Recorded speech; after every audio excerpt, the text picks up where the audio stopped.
નમસ્કાર, તમે જોઈ રહ્યા છો મારો વાત ન્યૂઝ। વિસનગરમાં બહુજન મહાનાયકોના વિચારો પર આધારિત વક્તૃત્વ સ્પર્ધાનું આયોજન।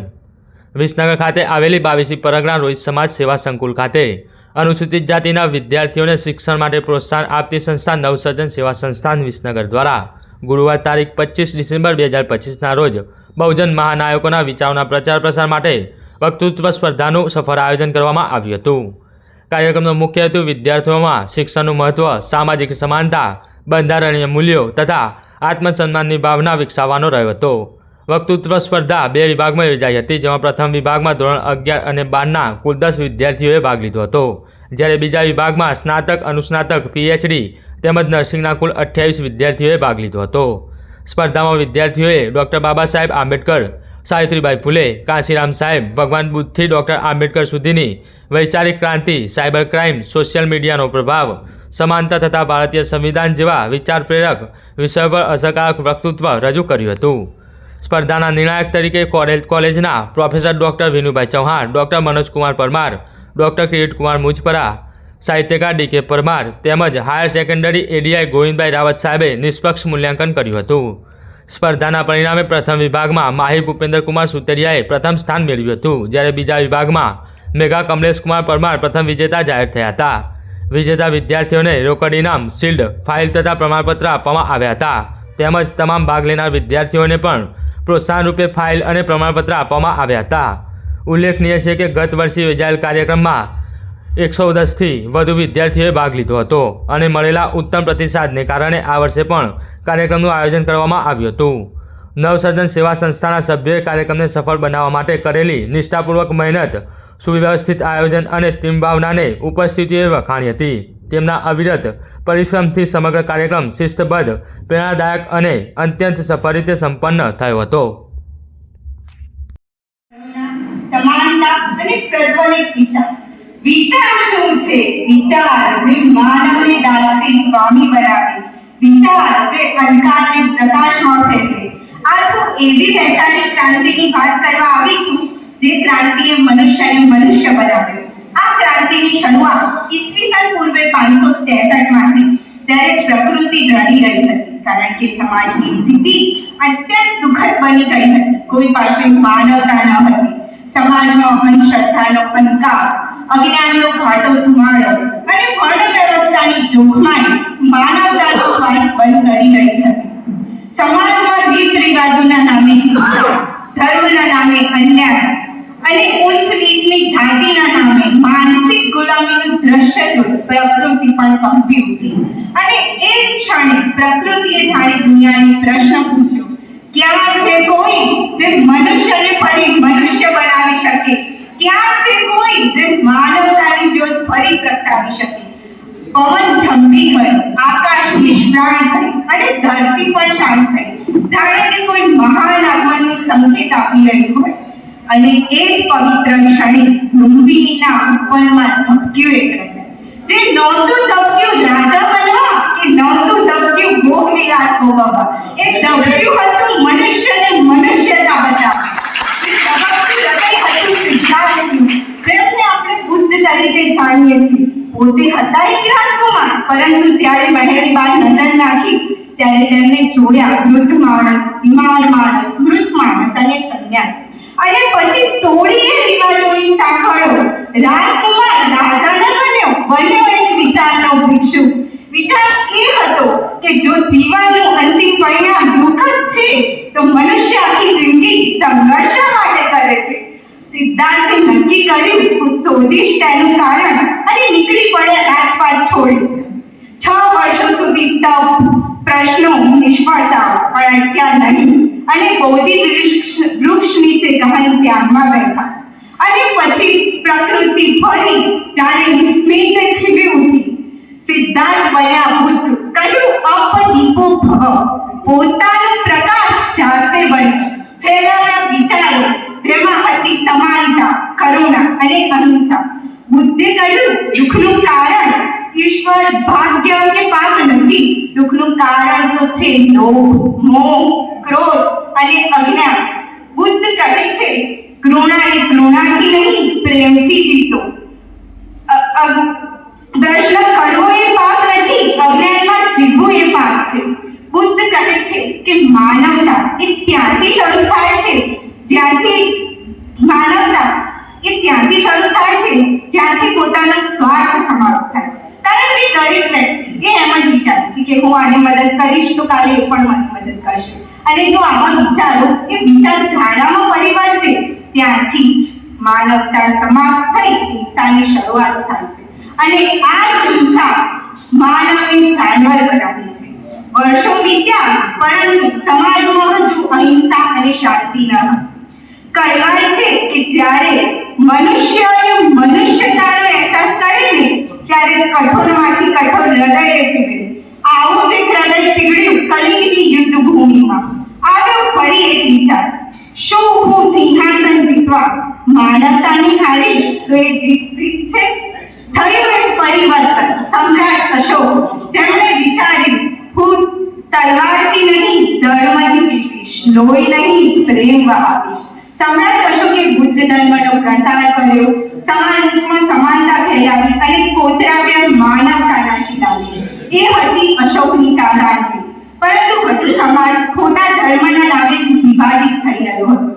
ત્યારે એક નિર્ભય અવાજ ઉઠ્યો બજારની મધ્યમાં, જાત ન પૂછો સાધુ કી પૂછ લીજીએ જ્ઞાન. જાત ન પૂછો સાધુ કી પૂછ લીજીએ જ્ઞાન.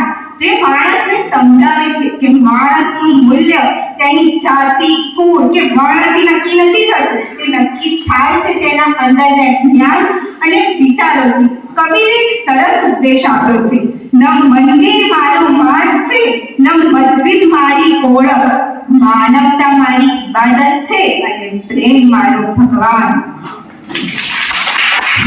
કબીરના આ જ માર્ગને વધુ આગળ વધારી શક્તિશાળી બનાવનાર હતા રૈદાસ, જેમણે કહ્યું, મન ચંગા તો કઠોતી મે ગંગા.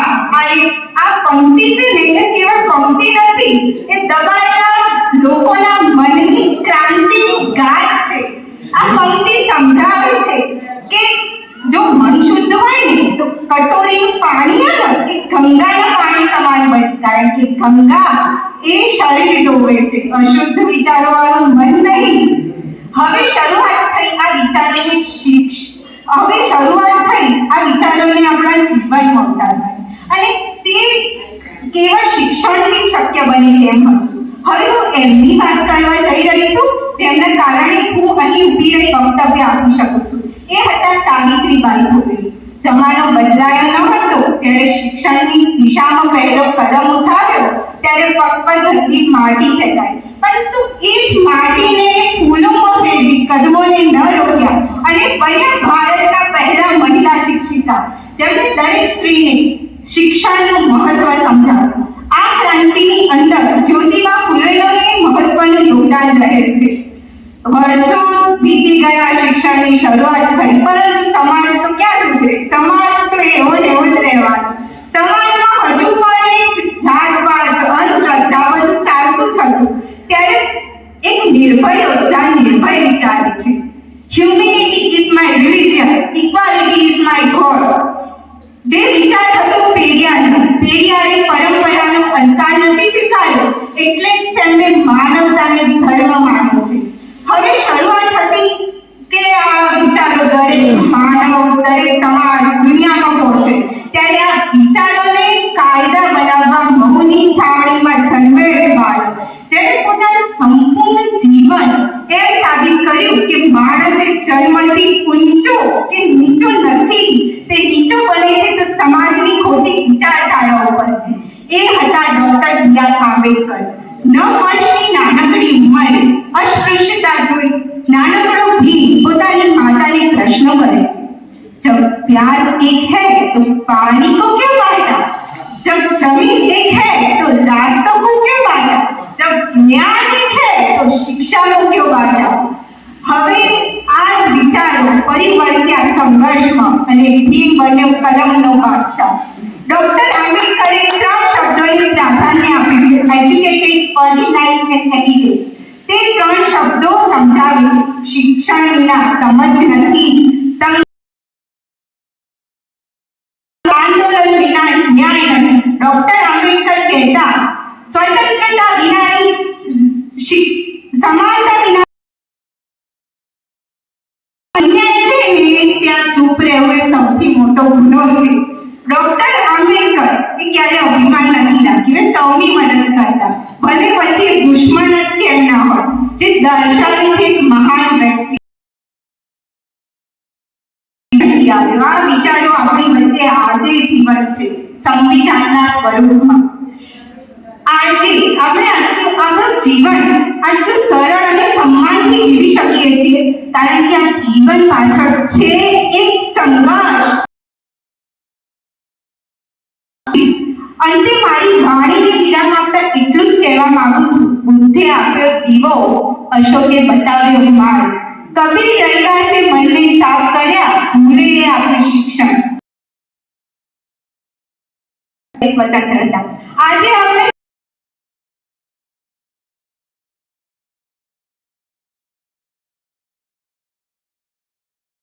25મી ડિસેમ્બર 1927 ના દિવસે મનુસ્મૃતિનું દહન કરેલું અને આ સંસ્થા મહાપરિનિર્વાણ નિમિત્તે આ કાર્યક્રમ કરવાની હતી તે આજે કરી રહી છે. મને આ બંને દિવસો ના સ્મરણ સાથે હું આનંદ અનુભવું છું. સૌ વિજેતાઓને અભિનંદન. જે પુરસ્કૃત થયા નથી તેવા વિદ્યાર્થીઓને પણ મારા અભિનંદન, કેમ કે હાર જીત એ તો આપણા જીવનનો એક ભાગ છે. મહત્વનું છે સ્પર્ધામાં ભાગ લેવો કે જીતથી સહેજ પણ ઉતરતું નથી. કોઈ પણ સ્પર્ધામાં ભાગ લેવા માટે ઓપન મંચ ઓપન સ્ટેજ પર બોલવું બહુ સરળ છે, પરંતુ વિષયની મર્યાદામાં રહીને બોલવાનું બહુ જ અઘરું છે. એ આ વિદ્યાર્થીએ કરી બતાવ્યું છે. એનો મને આનંદ છે ને હું એ સૌ વિદ્યાર્થીઓને અભિનંદન પાઠવું છું.